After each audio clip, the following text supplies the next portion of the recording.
Welcome everybody to the Genesis Mindset. So today I wanted to update you with an updated visual of the Treasury spine, as well as some cool new websites which have recently been launched from members of the community and are really helping with the whole process. So just remember, none of this is easy.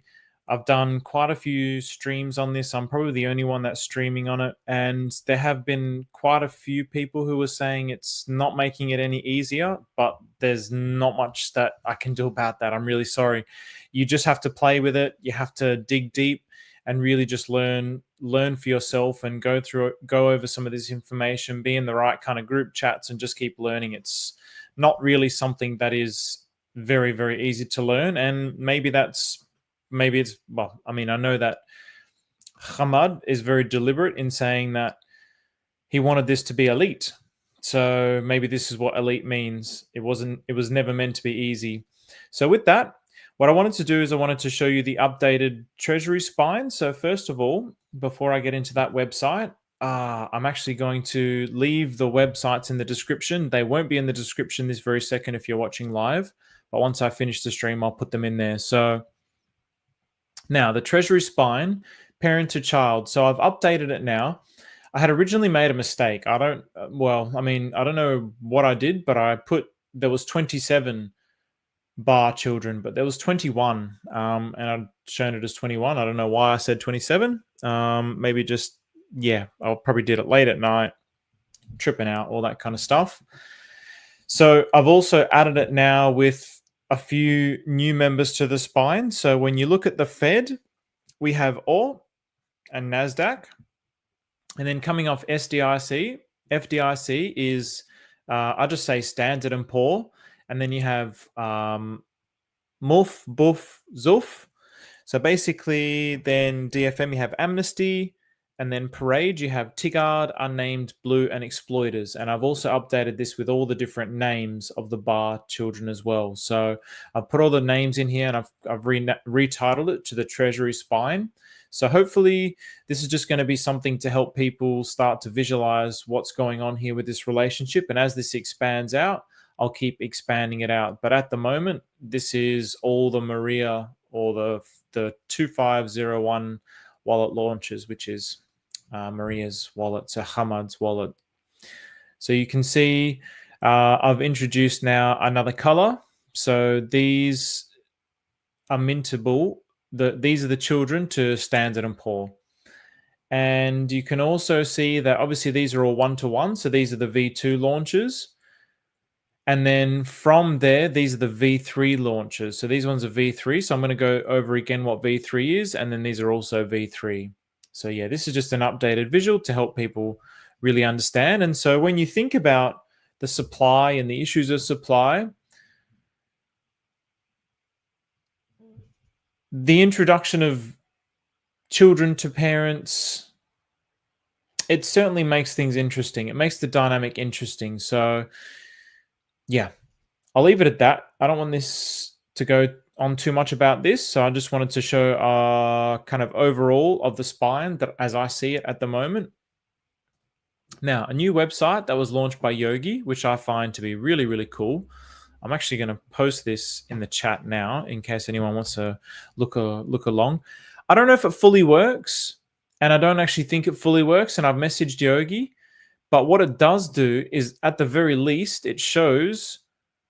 So basically, it goes from V1, V2, V3, and V4. And it's really cool here because now we've got some really clear clarity on basically the frequently asked questions. So what is a Treasury system? The Treasury system is a decentralized ecosystem that allows users to create, mint, and manage various types of tokens on the blockchain. It involves multiple minter types, V1 to V4, for minting different token creation needs and executing functions. So what are the different minter types and how do they work? So V1 is a Treasury bill minter. So all tokens launched off the Treasury bill minter are mintable one-to-one with Treasury bill. Any token launched off the V1 T-bill minter will always have its parent as Treasury bill. So obviously here, if we go here, the V1, we have Reserve Test, so Fed, we got Mufti, Tabor, Goshen, Ministry, ABCN, ICE, and Luke. So we have, I think there's 7, 2, 4, 6, 7. Oh, hang on. 1, 2, 3, 4, 5, 6, 7, 8. Okay, so there's 8. And I actually think, okay, I think that, so there's others that are launched off Treasury Bill, but they're not V1. So these are one-to-one. And you can see here, basically when it's grayed out, it looks like, I mean, you just need to look at the ratio. So basically it's a 7.5x to parity. That's how much more Fed has to go to get parity with Treasury Bill. This, at the moment, Tabor is the only one which is in profit to mint Treasury Bill. To burn Treasury Bill to mint Tabor, and then you could sell the Tabor into Treasury Bill, but it's only 1.04x. So it's not a huge profit. And by the time the gas comes through, by the time you pay for gas and whatever the size of the liquidity pool is, there's probably not going to be much profit there. But it's cool to just get a quick visual understanding. I was kind of hoping that I could just be able to press these buttons and say, okay, how much do I want to mint, and press confirm. But I keep getting this error. I don't know what this error is. And so I have messaged Yogi about this. But in any case, it's still just a really cool way to get a very quick overview of the system. That's what I really like about it. So let's get back into it. So the FAQ, so V2, Federal Minter. So the V2 Federal Minter works a bit differently. V2 tokens can only have Fed through bar set as their parent token. The V2 tokens displayed in the V2 token list are displayed in order from parent to child, so you can easily mint. So now if we go to the V2, so the V2 is FDIC down to bar. So this is what we can see here. So these are all the V2. So from, well, Fed is a V1. And then from FDIC onwards, these are V2. And then also, these are also V2. So it's actually a little bit incorrect where he says, oh, yeah, okay. So V2 tokens can only have Fed through bar set as their parent. Okay, so bar is the final parent token, which has 21 children that come off it. So it's got these 21 children. So all of these are V2. So it's cool how he's broken this up, and it's very easy to see again where your profits are. And so I just took one as a quick example. So tellers here. So again, you can't, it'll be great if you could do it all through here, but you would basically be still using a mixture of, well, I guess you don't even really need to look too much at the chart, but if you want to confirm with the chart, you can go here so we can see. And this is the way that I always like setting up my charts, where I've got the one-to-one line and I put the mint on the side where I know it's a mint. So tellers to parade. So we can see here that tellers has a profit. So 1.2x mint for profit. And so if I've got tellers to parade here, you can see tellers, one tellers is going to give me 1.14. So if we go up on this, so 10 million, and you have to think, I mean, these are less than pennies, less than pennies. So now what have we got? 10 billion. You're still getting a profit. 100 billion.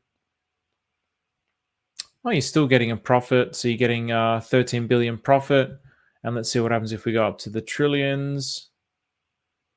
Oh, you still get a profit. So once you go up to trillions, so you get 53 billion profit. So then if this is how you look at it, then you go, oh, okay. And then you would still be using this process. So if you've got all this set up, which is something that I have all set up, then you would basically be going through the process that I've showed previously. So you would go to tellers. You'd make sure, first of all, that everything is approved along the line, and then you would mint it.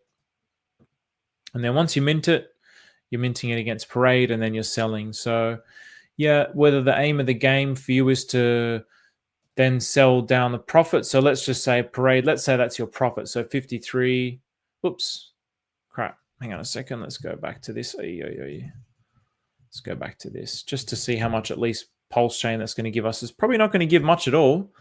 But let's just have a look, see. And Pulse, and then let's see how much Pulse this gives. So it gives 4 cents. So it doesn't really give much. So by the time you mint and sell, there's not really much of a profit there. But in any case, there still is a profit there. There'd probably still be a tiny little bit of arbitrage profit there. So yeah, it really depends on how many buttons you want to click to actually get that happening. So really, you want to see something bigger where it's like a 1.6, for example. But even then, and then you've got the bar child token. So Stu and I did an episode on this. So Stu was talking about this. So then there's a lot more arbitrage profit in that, for example. So then let's go have a look at V3. So V3 index minter. So the tokens launched from the V3 index minter can actually have any token of their choosing as the parent. There's a multiplier to mint for V3 tokens that increases every time 1 billion, 111 million, 111,110 are minted. So each time that much is minted, it goes from being, I guess, 1-to-1, then it goes to 2-to-1, then 3-to-1. I don't exactly know how it scales. I don't know if it scales up as just numbers going like 1, 2, 3, 4, 5, 6, 7, 8, 9, 10.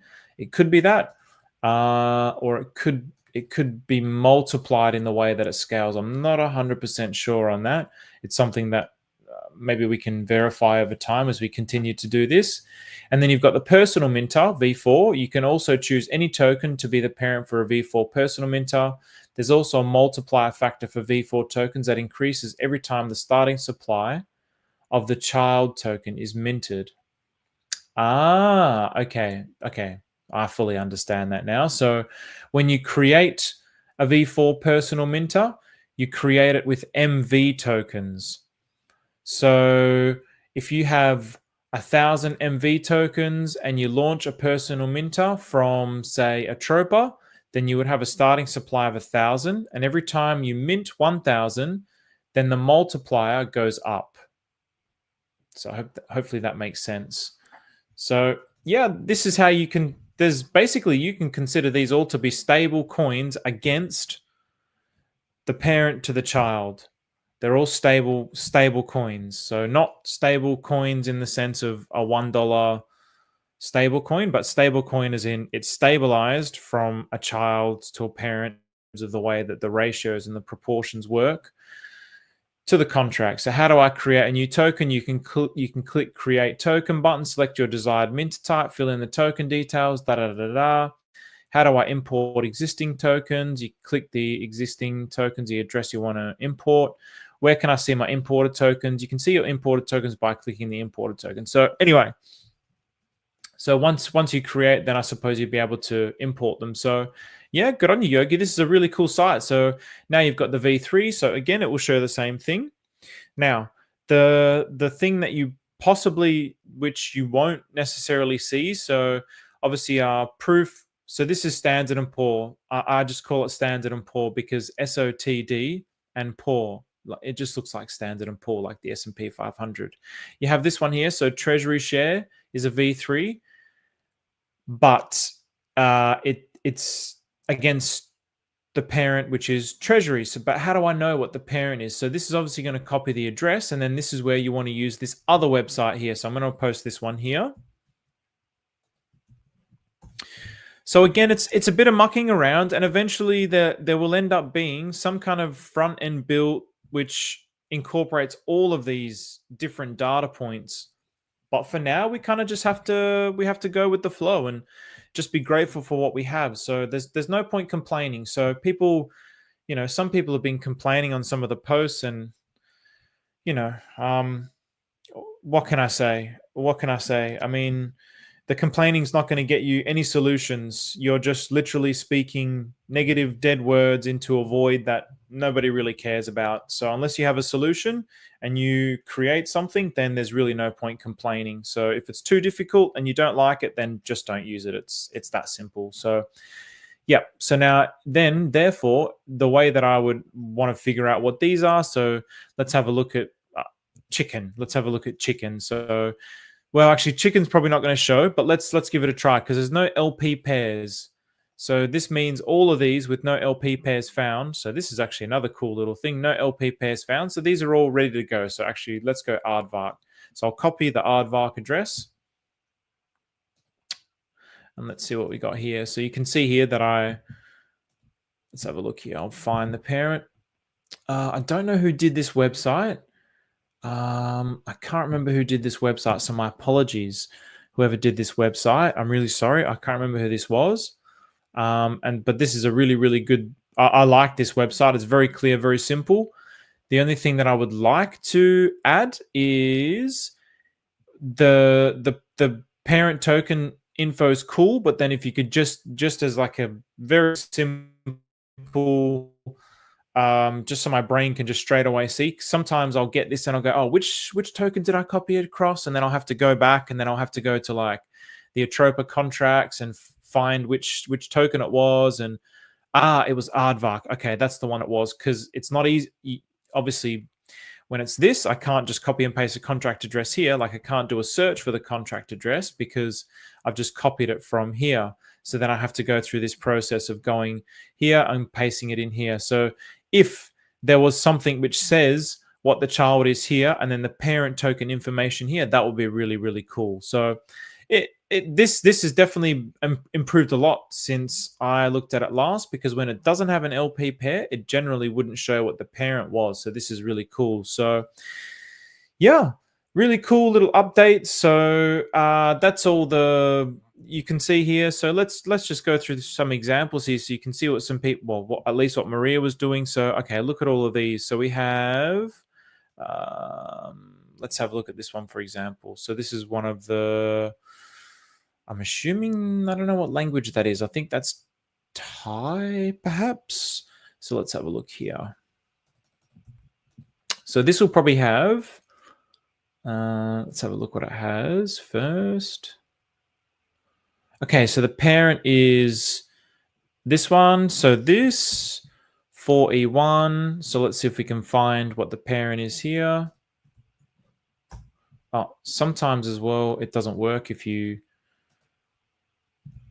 let's have a look here.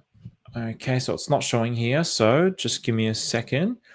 So if that's not showing there, then it probably is one of the original ATROPA ecosystem tokens.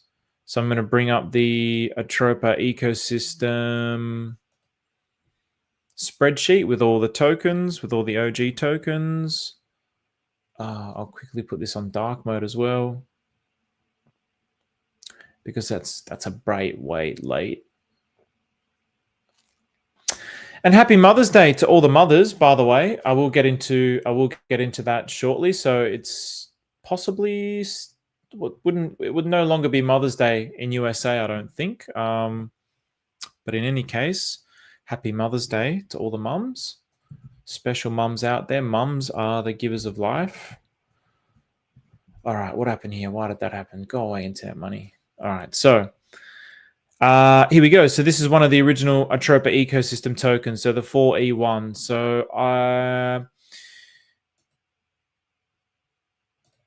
So yeah, possibly all of these will also link off that one. Let's just have a look. So let's have a look at this one here. So this one here, you can see it's got an arbitrage opportunity. Let's go here and see if it's the same token. So the 334.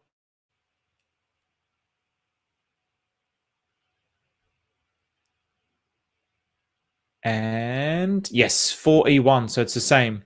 So yeah, just have a play around with it, see what there is. So it's pretty cool that some of these now are incorporating some of the ATROPA ecosystem tokens. What else have we got? Let's have a look at this one here, Theta. I think that's an ATROPA token there. So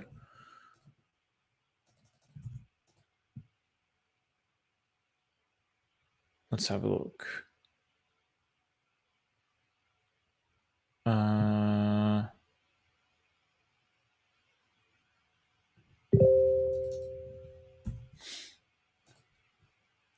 So now let's see if I can find it here. Yeah, okay, it is an ATROPA ecosystem token. Here we go. So it's an ATROPA ecosystem token, and then yeah, then you could expand this process out, because no one's done this yet, and have a look at what the liquidity is for that particular token. So again, once all of this is really set out, the opportunity's gone. Or the opportunity is not gone, but the opportunity is going to really, really diminish, because obviously now this has made it a lot easier to see where the arbitrage opportunities are at a glance. And you can see here there's no LP pairs in all of these, so that's potential opportunity. But at a glance, straight away, okay, wow, oh, look at this, exploiters, 3.72. Wow, that's really cool. But then you might, let's open another one while that loads. You might actually, for example, with the exploiters, it might be 3.92, but there might not be a lot of liquidity in there. So while that loads, let's go back to this token here. So you can see 204,000 liquidity. It's got the upside down R, Crow, Zoo, Wrap Bitcoin. Nice. And here it is here. So it's the fifth liquidity pair with that. So yeah, maybe this would be quite difficult to quote unquote manipulate the liquidity to continue to get that mintable.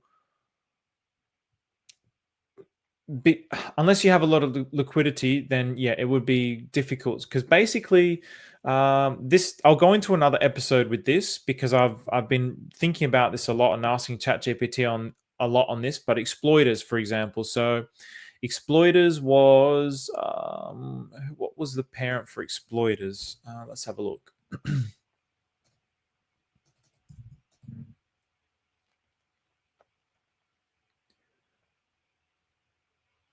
Oh, that was Parade.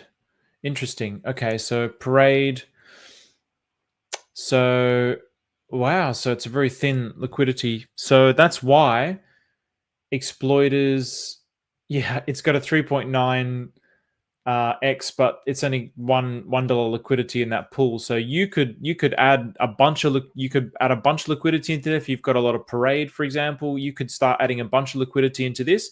But then the way that you can start to manipulate it so you can continue to mint exploiters so that you can continue to make an arbitrage profit on it is quite easy if this is only $61 of liquidity. In essence, what you would basically be doing is creating a big liquidity pool with something that's going to move faster and higher than Parade. So if you can make something that is going to pull exploiters with it because it's moving faster than Parade, then that's going to create the arbitrage between exploiters and Parade. So yeah, I will go into that in another episode. So I have all these ideas for episodes, but yeah, I want to kind of just do piece by piece for now and segment things in a little bit shorter episodes, perhaps, to try and get things a little bit clearer. But you can hopefully, at least it makes a little bit of sense that with exploiters, it would be easier to get the price to move in a favorable direction to get minting for exploiters against Parade than it would be for this particular token, because it already has thousands of liquidity in it. So I mean, already there's 14,000 in liquidity with with this token. So I think it is. Did someone say, what did I see here? So this is Theta. So this is Theta, and wow, all right, so it has 15,000, well, it has 34,000 in liquidity, got 15,000 in Treasury bill. So whenever Treasury bill, so for example here, so in this particular case, so in liquidity, basically you've got more or less 50%, well, let's say 45% of the liquidity is in Treasury bill, and then you've got 40% of the liquidity is with the other Theta token, and then you've got a little bit in this one, then a little bit in Fed, FDIC, HEX, so on and so forth. So this, because it's the biggest pool, it's going to create the biggest movement for the Theta token. So in other words, if Treasury bill just suddenly pumps, but this token doesn't move, then what's going to happen is, and this is probably a bad example to use because these tokens look exactly the same. So this is the original ATROPA ecosystem Theta, this one, and then this one here that says Theta is the child that's been launched off it. So now the child that's been launched off it also has a lot less liquidity. Its second biggest liquidity pool is with the ATROPA ecosystem token. So therefore, if Treasury bill pumps and this token does not pump, then what's going to happen is it's going to drag up, the Treasury bill is going to drag up this Theta token to hopefully at some point create an arbitrage opportunity between Theta, the child, and the parent. So that's why I'm showing this example. So if you do something where there's a small liquidity pool like this, let's say you could bring this liquidity up to 20, but then you could do $100 with Treasury bills. So again, if you get that same scenario where Treasury bill pumps, it's going to drag up exploiters with it, and then you'll be able to burn parade to mint exploiters and sell it down. So then this is how you can keep getting the arbitrage opportunities and manipulating the liquidity or designing the liquidity to create those arbitrage opportunities. So again, like I said, I will do an episode on that in the future. I wanted to just do like a shorter episode on this one today because it took me quite a while to put this together because I had to update the spine and go over some of these different websites. So short and sweet today. So like I said, I'll add that in there. You may or may not notice my voice is a little bit wrecked today as well. I was exhausted today, so that's the end of the episode. But I want to just share this thing that I did on the weekend because it was quite a day. So again, yeah, happy Mother's Day to all the special mums out there. So I want to thank everyone. So everyone who donated to the cause for the Kokoda Challenge. So it was a 48-kilometer hike that I did on the weekend. And it was honestly the most difficult thing I've ever done in my life and the most pain I've ever been in, probably body-wise. Potentially even, I'm not sure if I'd say mental-wise, but possibly, yeah, not mental-wise, more physical-wise, because I've done like intensive meditations where I'm just continuously meditating for like a whole week and then, or maybe like 5 weeks in a row. And when I'm saying like meditating every day, it's like from the moment I wake up to the moment I go to bed. And when I wake up, it's like 7 o'clock. And when I go to bed, it's in the AMs. And that was so mentally intensive. Yeah, it's relaxing and it's blissful and you have all these enlightened experiences because your false self is disappearing, and as your false self is disappearing, that falseness is disappearing. So all that remains is the consciousness of the universe. And so you have all these synchronicities, you have all these moments, you have these communions with God, with the mother and father of the universe. It's profound. It's extremely profound. But as you're going through that process, you're digging into your falseness. So as you're digging into your falseness, a lot of dark stuff is coming out of your subconscious mind, and it can be very, very intense. So mentally, they're the most mentally challenging experiences of my life. But at the same time, everything's done by the universe. So it's like, well, you're in this state of surrender. So it's also like so easy, but so difficult. So mentally, no, but physically, nothing is compared to this in my life. It was a 48-kilometer hike. So this is where it started. It was through a plantation, some kind of plantation thing in Sunshine Coast. So we were the third wave. So this is me and my team at the back.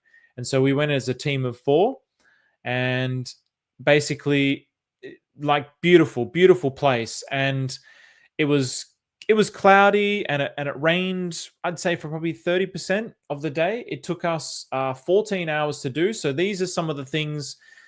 When I was preparing for it, I was like, oh, I'm just going to take sneakers. But thank God I bought hiking boots, because if you're going to go on a big hike without hiking boots, like hiking boots is like walking on a cloud. It makes such a huge difference. Sneakers, they don't have the cushioning. It was so intense.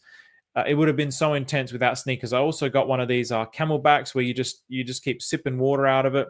Going down things like this, 48 kilometers in my mind, I'm just thinking, oh yeah, okay, it's going to be hard, but it's just going to be a lot of walking. I'll be able to get over it. But when you're going up and down hills like this all day, that was the part which really messed us up. So we seriously underestimated it. So they had this massive training program where it's like, train 5 kilometers this week, then 10 kilometers that week, so on and so forth. We're just like, nah, we'll be right.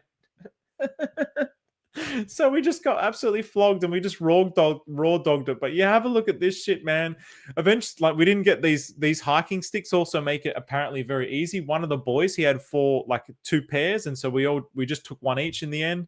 But like these hills, going up these hills for like It was so hard, man.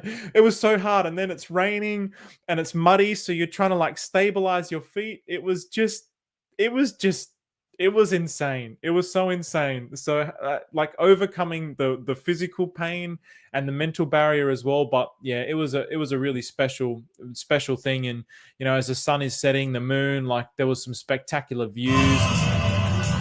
And then this is us, like right at the end. Just have a look at how ridiculously wrecked we are as we come through. 14 hours. And it was a 48-kilometer thing. And then they added 2 kilometers as a bonus. And we're just like, shove your bonus up your ass, you dogs. We don't want a bonus. So look at this. Look how... Oh, gosh. Just look absolutely wrecked. Oh, boy. Going to bed that night was like one of the best feelings of my life. It was really one of the best feelings of my life, that hot shower and the bed. And as soon as we stopped, you know, we're in shorts and t-shirts. As soon as we stopped, we were just shivering uncontrollably as soon as we stopped. It was absolute insanity. I don't know how we did it. I really don't know how we did it. But the fact we did, I'm so grateful. And you know, to think as well about the spirit of Kokoda, and you know, we just did this for one day. We did this for one day, and it was by choice. And we raised money, and I came 5th out of like hundreds of people for the fundraiser. I was really happy with that. So thank you so much to everyone who donated. If anyone here who watches donated, I really appreciate that. It's for a really good cause. It was just, it puts you in that mind of these young Australian men and just young boys through World War I, World War II. They did this to try and save the world, to try and save their country. And they would have done things like this, not just once and then rested. They did this every day for months and years. So it just changes your perspective a lot. So it was a really special day. And you know, honestly, 4 hours into it, I was like, what the hell have I gotten myself into? But I didn't want to quit. I couldn't quit. But there was so many times where I'm like, nah, I just want to go quit. I just want to quit so bad. But you just keep pushing and pushing and pushing. So yeah, I'll leave it at that. So thank you so much. I'm just going to go through some of these comments now. So yeah, the boys, Lil Mop. So good on you, Lil Mop. Good to see you, bro. So good to see you contributing in the recursive finance as well, man. So it's good to be connecting with you lately, my boy. So shout out to the builders and the streamers manifesting the future. Let's go protect the Fed. So absolutely. Hey, Kaka Rasul, is good to buy some Fed. Yeah, I mean, it's up to you really. If you have a look at the ratios, then yeah. So not too many people commenting, so I will say good day. So good day, ROI Games, TS Pedro, I Click Buttons, what's going on, fam? Grandpa Pulse, voice up, Mr. Rock Jockey. So good to see some familiar faces and some familiar names. Marcus 777, Hexologist Heart, and absolutely thank you very much, Mr. Prairie Banana. So hit the like and sub. And if you're new to Pulse Chain, welcome. So yes, definitely. So I'm going to leave it at that. A nice short one today. So everybody, thank you very much for joining. And thank you very much for contributing. And if you guys like this kind of content, then stick around. Obviously, this is a learning channel. This is not a shield channel. Everybody should know this by now. And we're going to keep learning. We're going to keep growing together. And I will keep building on this idea of the Treasury tokens and the Treasury spine so we can see where this leads us to. So take care, everybody, and have a great week.